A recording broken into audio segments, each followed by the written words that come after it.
কুরআন মজিদ ও সহিহ হাদিসের আলোকে রোজার গুরুত্ব ও ফজিলত। রমজানের রোজা ইসলামের 5 স্তম্ভের অন্যতম। ঈমান, নামাজ ও যাকাতের পরই রোজার স্থান। রোজার আরবি শব্দ সওম, যার আবিধানিক অর্থ বিরত থাকা। পরিভাষায় সওম বলা হয় প্রত্যেক সজ্ঞান বালেগ মুসলমান নর-নারীর সুবহে সাদিক থেকে সূর্যাস্ত পর্যন্ত রোজার নিয়তে পানাহার, স্ত্রী সহবাস ও রোজাভঙ্গকারী সকল কাজ থেকে বিরত থাকা। সুতরাং রমজান মাসের চাঁদ উদিত হলেই প্রত্যেক সুস্থ, মুকিম প্রাপ্তবয়স্ক পুরুষ এবং হায়ু নেফাসমুক্ত প্রাপ্তবয়স্কা নারীর উপর পূর্ণ রমজান রোজা রাখা ফরজ। এই সম্পর্কে আল্লাহ তাআলা ইরশাদ করেছেন, হে ঈমানদারগণ, তোমাদের উপর রোজা ফরজ করা হয়েছে, যেমন ফরজ করা হয়েছিল তোমাদের পূর্ববর্তীদের উপর, যেন তোমরা মুত্তাকি হতে পার। সূরা বাকারা।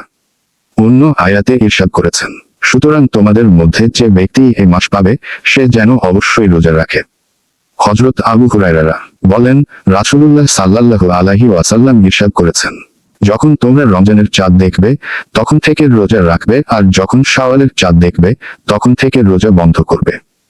আকাশ যদি মেঘাচ্ছন্ন থাকে তবে 30 দিন রোজা রাখবে। সহিহ বুখারী হাদিস। উল্লেখিত আয়াত ও হাদিস এবং এ বিষয়ক অন্যান্য দলিলের আলোকে প্রমাণিত যে রমজান মাসের রোজা রাখা ফরজ, ইসলামের আবশ্যক বিধানরূপে রোজা পালন করা ও বিশ্বাস করা ফরজ। তাছাড়া কোনো শরীরী ও ছাড়া কোন মুসলমান যদি রমজান মাসের একটি রোজাও ইচ্ছাকৃতভাবে পরিত্যাগ করে তাহলে সে বড় পাপী ও জঘন্য অপরাধীরূপে গণ্য হবে। দ্বীনের মৌলিক বিধান লঙ্ঘনকারী ও ঈমান ইসলামের ভিত্তি বিনষ্টকারী হিসেবে পরিগণিত হবে। হাদিস শরীফে ইচ্ছাকৃতভাবে রোজা ত্যাগকারী ও ভঙ্গকারীর জন্য কঠিন শাস্তির কথা বর্ণিত হয়েছে।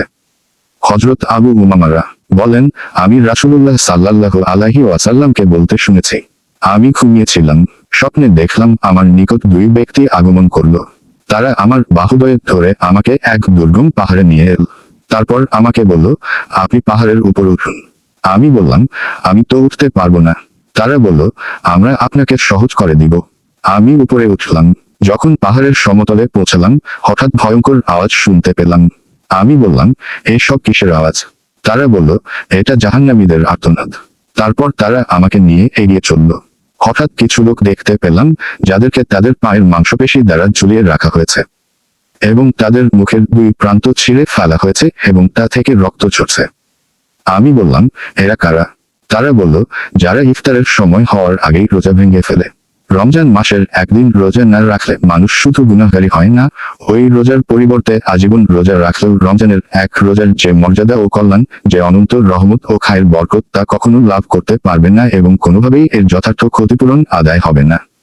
হযরত আব্দুল্লাহ ইবনে মাসউদরা বলেন, যে ব্যক্তি অসুস্থতা ও সফর ব্যতীত ইচ্ছাকৃতভাবে রমজানের একটি রোজাও ভঙ্গ করে সে আজীবন রোজা রাখলেও ওই রোজার হক আদায় হবে না।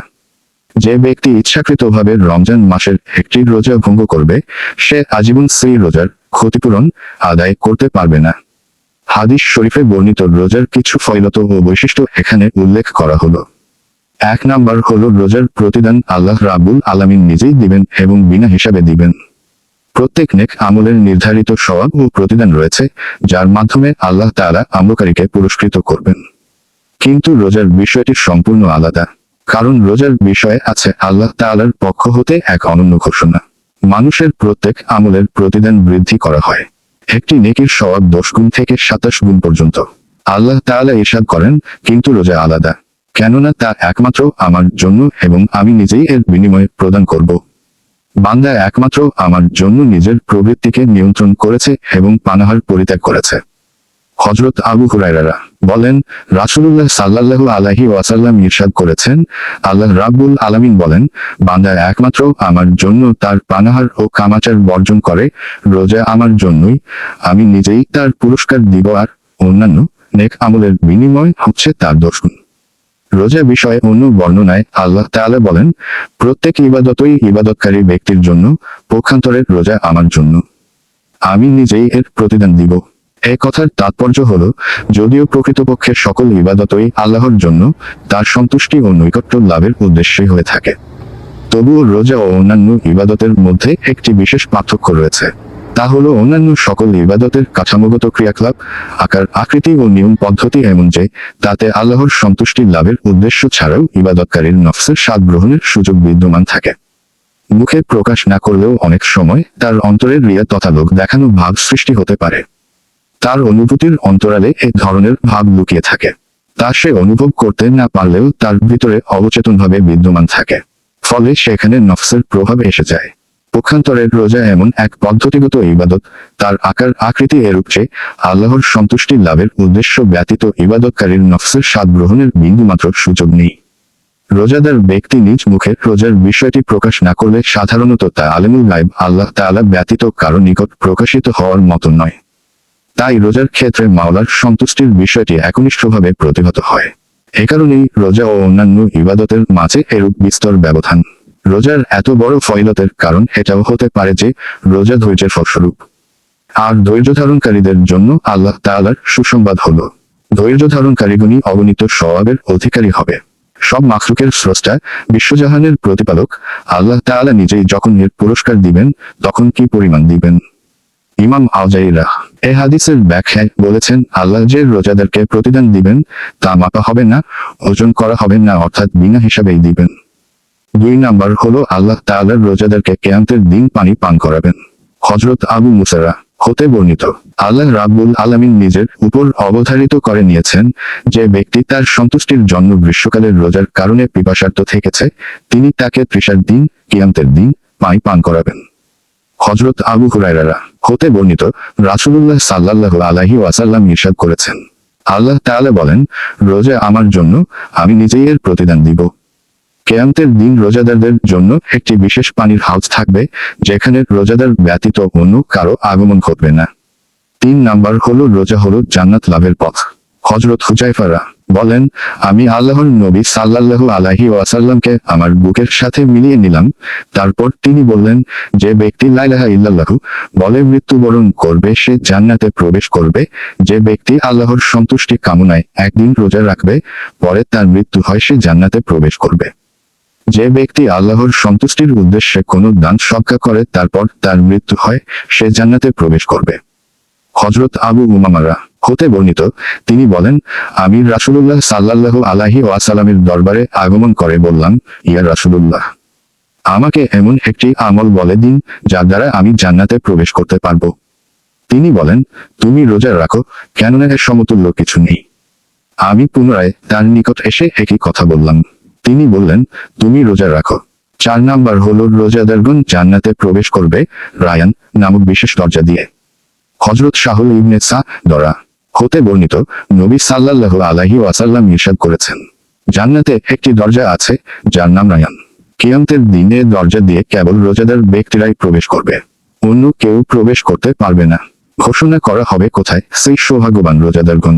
তখন তারা উঠে দাঁড়াবে, তারা ব্যতীত কেউ এই দরজা দিয়ে প্রবেশ করতে পারবে না। অতঃপর রোজাদারগণ যখন প্রবেশ করবে তখন তা বন্ধ করে দেওয়া হবে, ফলে কেউ ওই দরজা দিয়ে প্রবেশ করতে পারবে না। হযরত শাহুল ইবনে সা'দ হতে বর্ণিত, রাসূলুল্লাহ সাল্লাল্লাহু আলাইহি ওয়াসাল্লাম ইরশাদ করেছেন, জান্নাতের রোজাদার ব্যক্তিদের জন্য একটি বিশেষ দরজা আছে যার নাম রায়ান। রোজাদারগণ ছাড়া অন্য কেউ এই দরজা দিয়ে প্রবেশ করতে পারবে না। যখন সর্বশেষ রোজাদার ব্যক্তি তাতে প্রবেশ করবে তখন সেই দরজা বন্ধ করে দেওয়া হবে। যে ব্যক্তি ওই দরজা দিয়ে প্রবেশ করবে সে জান্নাতের পানিও পান করবে, আর যে পান করবে সে কখনো পিপাসার্ত হবে না। হযরত আবু হুরায়রা বলেন, রাসূলুল্লাহ সাল্লাল্লাহু আলাইহি ওয়াসাল্লাম ইরশাদ করেছেন, প্রত্যেক প্রকারের নেক আমলকারীর জন্য জান্নাতে একটি করে বিশেষ দরজা থাকবে, যার যে আমলের প্রতি অধিক অনুরাগ ছিল তাকে সে দরজা দিয়ে আহ্বান করা হবে।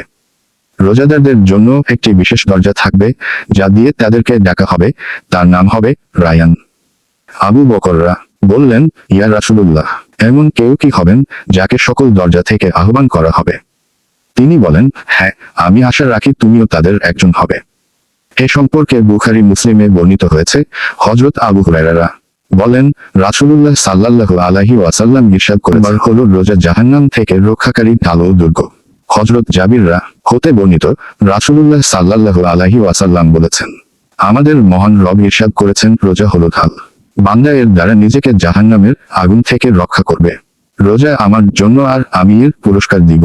উসমান ইবনে আবিল আশরা বর্ণনা করেন, আমি রাসূলুল্লাহ সাল্লাল্লাহু আলাইহি ওয়াসাল্লামকে বলতে শুনেছি, রোজা হলো জাহান্নাম থেকে রক্ষাকারী ঢাল, যুদ্ধক্ষেত্রে তোমাদের শত্রুর আঘাত হতে রক্ষাকারী ঢালের মতো। হযরত আবু হুরায়রা হতে বর্ণিত, নবী করিম সাল্লাল্লাহু আলাইহি ওয়াসাল্লাম ইরশাদ করেছেন, রোজা হলো জাহান্নাম থেকে পরিত্রাণ লাভের ঢাল এবং সুরক্ষিত দুর্গ। 6 নাম্বার হলো রোজা কিয়ামতের দিন সুপারিশ করবে। হযরত আব্দুল্লাহ ইবনে আমররা হতে বর্ণিত, রাসূলুল্লাহ সাল্লাল্লাহু আলাইহি ওয়াসাল্লাম ইরশাদ করেছেন, রোজা ও কুরআন কিয়ামতের দিন বান্দার জন্য সুপারিশ করবে। রোজা বলবে, হে রব, আমি তাকে খাদ্য ও যৌন সম্পদ থেকে বিরত রেখেছি, অতএব তার ব্যাপারে আমার সুপারিশ গ্রহণ করুন। কুরআন বলবে, আমি তাকে রাতের ঘুম থেকে বিরত রেখেছি, অর্থাৎ না ঘুমিয়ে সে তেলাওয়াত করেছে, অতএব তার ব্যাপারে আমার সুপারিশ কবুল করুন। রাসূলুল্লাহ সাল্লাল্লাহু আলাইহি ওয়াসাল্লাম বলেন, অতঃপর তাদের উভয়ের সুপারিশ গ্রহণ করা হবে।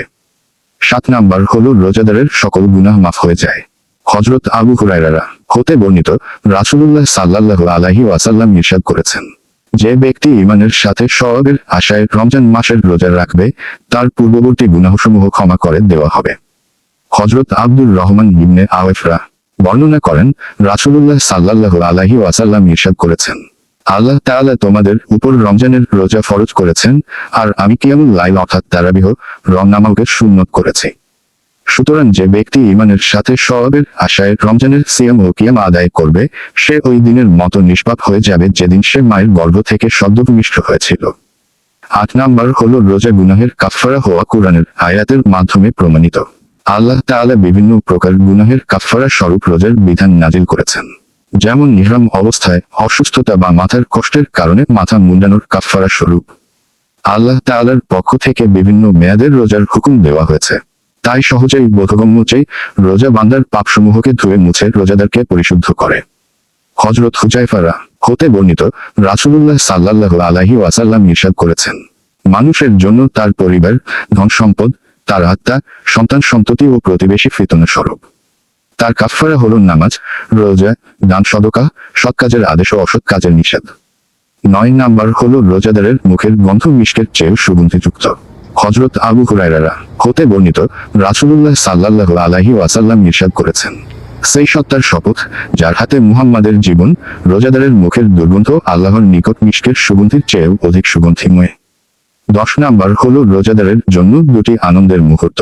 হযরত আবু হুরায়রা হতে বর্ণিত, রাসূলুল্লাহ সাল্লাল্লাহু আলাইহি ওয়াসাল্লাম ইরশাদ করেছেন, রোজাদারের জন্য 2টি আনন্দের মুহূর্ত রয়েছে, যখন সে আনন্দিত হবে। 1. যখন সে ইফতার করে তখন ইফতারের কারণে আনন্দ পায়। 2. যখন সে তার রবের সাথে মিলিত হবে তখন তার রোজার কারণে আনন্দিত হবে।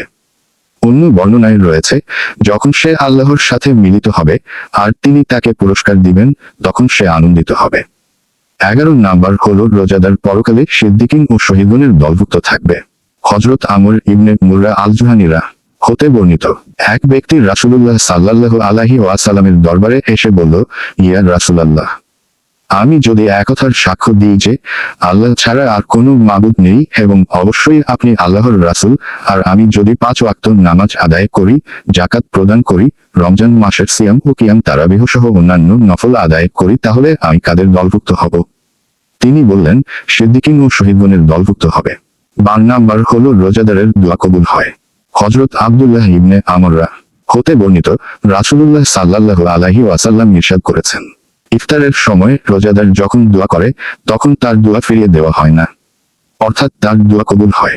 হযরত আবু হুরায়রা হতে বর্ণিত, রাসূলুল্লাহ সাল্লাল্লাহু আলাইহি ওয়াসাল্লাম ইরশাদ করেছেন, 3 ব্যক্তির দোয়া ফিরিয়ে দেওয়া হয় না, অর্থাৎ তাদের দোয়া কবুল করা হয় ন্যায়পরায়ণ শাসকের দোয়া, রোজাদার ব্যক্তির দোয়া ইফতারের সময় পর্যন্ত ও মজলুমের দোয়া। তাদের দোয়া মেঘমালার উপরে উঠিয়ে নেওয়া হয় এবং এর জন্য সব আসমানের দরজাসমূহ খুলে দেওয়া হয়। তখন আল্লাহ তাআলা ঘোষণা করেন, আমার ইজ্জতের কসম, বিলম্বে হলেও অবশ্যই আমি তোমাকে সাহায্য করব। হযরত আবু হুরায়রা বর্ণনা করেন, নবী করিম সাল্লাল্লাহু আলাইহি ওয়াসাল্লাম ইরশাদ করেছেন, তোমরা রোজা রাখো, সংযম কর।